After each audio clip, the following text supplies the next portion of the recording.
আরে মা, তুমি এত চিন্তা করছো কেন? নিশ্চয়ই কোনো কাজেও ব্যস্ত আছে, সেই জন্যই ফোনটা ধরতে পারছে না। ঠিক আছে, আমি গিয়ে দেখছি। কি গো? হ্যাঁ, বলো। কি গো, কি করছো তুমি? আরে বাবা, দেখতে পাচ্ছ না, কাজ করছি তো। মা তোমাকে অনেকবার করে ফোন করছে, দেখতে পাচ্ছ না নাকি? পাশেই তো ফোনটা পড়ে আছে। আরে কি কথা বলবো আমি ওনার সাথে? তোমাকে জন্মদিনের শুভেচ্ছা জানানোর জন্য এতবার করে ফোন করছে, তুমি ফোন তুলছো না। আর মায়ের দিকে চিন্তায় পড়ে গেছে, ভাবছে কি হলো জামাইয়ের। এই দেখো, মা আবার ফোন করেছে, নাও কথা বলো। তুমি কিন্তু আমাকে জোর করতে পারো না এইভাবে। একটু কথা বলো, মারও ভালো লাগবে।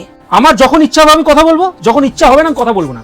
এবং ফোর্সফুলি রিলেশন মেনটেন করা আমার পক্ষে সম্ভব নয়।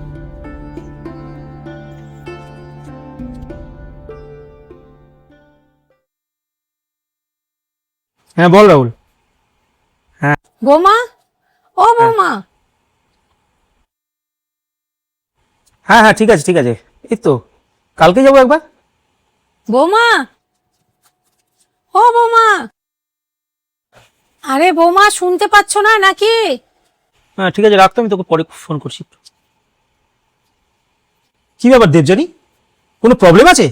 না তো, কোনো প্রবলেম নেই। কেন? মা তো অনেকক্ষণ ধরে তোমাকে ডাকছে, তুমি শুনতে পাচ্ছ না? হ্যাঁ, তো আমি কি করব? কি করবে মানে? যাও দেখো, কেন ডাকছে। দেখো, আমার যখন ইচ্ছা হবে আমি তখনই যাব, আর আমার যখন ইচ্ছে হবে না আমি যাব না।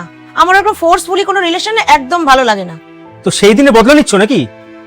যদি তুমি আমার মাকে 1 মিনিট সময় দিতে না পারো, তবে আমি তোমার মাকে কেন পুরো দিন সময় দেব? যদি ভালোবাসার যত্ন দু তরফ থেকে থাকে, তবেই সে সম্পর্কটাকে সম্পর্ক বলে। আর যদি ভালোবাসার যত্ন একতরফা থাকে, তবে সেটাকে সম্পর্ক নয়, গোলামি বলে।